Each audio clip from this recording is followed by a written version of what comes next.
ഒരു മാങ്ങാക്കറി ഉണ്ടാക്കിയാലോ? വെറും മാങ്ങാക്കറിയില്ല, നല്ല അടിപൊളി അങ്കമാലി മാങ്ങാക്കറി. ഇതൊക്കെ ഉണ്ടാക്കാൻ നല്ല ബുദ്ധിമുട്ടല്ലേ? ഞാനും അങ്ങനെയൊക്കെ തന്നെയാണോ വിചാരിച്ചിരുന്നത്. പക്ഷെ സംഭവം എളുപ്പാ. ആദ്യം കുറച്ച് മാങ്ങയും ഉപ്പും മഞ്ഞപ്പൊടിയും കുറച്ച് വേപ്പിലൊക്കെ ഇട്ടൊന്ന് മിക്സ് ചെയ്ത് വെക്കാം. ഞാൻ ഇതിൽ കുറച്ച് വെള്ളം ഒഴിച്ചിട്ടുണ്ട്. സത്യം പറഞ്ഞാൽ അതിൻ്റെ ആവശ്യമില്ല, ഞാൻ അത് കളയാ ചെയ്തതില്ല. അത് കഴിഞ്ഞൊരു ചട്ടി എടുക്കുക, അതിലേക്ക് സബോള, ചെറിയുള്ളി, പച്ചമുളക്, ഇഞ്ചി ഇതൊക്കെ ഇട്ടിട്ട് നന്നായിട്ടൊന്ന് മിക്സ് ചെയ്ത് വെക്കുക.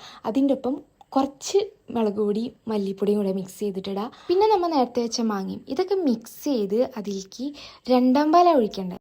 ശ്രദ്ധിക്കുക, രണ്ടാം പാൽ. എന്നിട്ട് നന്നായിട്ട് മിക്സ് ചെയ്തിട്ട് മാംഗോ വേവണ വരെ വെയിറ്റ് ചെയ്യുക. മാംഗോ വെന്ത് കഴിഞ്ഞിട്ടുണ്ടെങ്കിൽ അതിലേക്ക് ഒന്നാം പാലും കൂടെ ഒഴിച്ചു കഴിഞ്ഞാൽ സംഭവം റെഡി. പറയുമ്പോൾ കുറേ ഉണ്ടോ, പക്ഷെ സംഭവം സെറ്റാ, അധികമൊന്നുമില്ല. ഏറ്റവും ലാസ്റ്റ് കുറച്ച് കടുക്, മിളക്, ഉള്ളി, വേപ്പില ഇതൊക്കെ ഒന്ന് കാച്ചി ഒഴിക്കുക. അങ്ങനെ മാങ്ങാക്കറി റെഡി. ഇനി ചോറ് നിന്നിട്ട് വരാം. ചാറ്റാ. ചാനൽ ഇഷ്ടമായ സബ്സ്ക്രൈബ് ചെയ്യുക.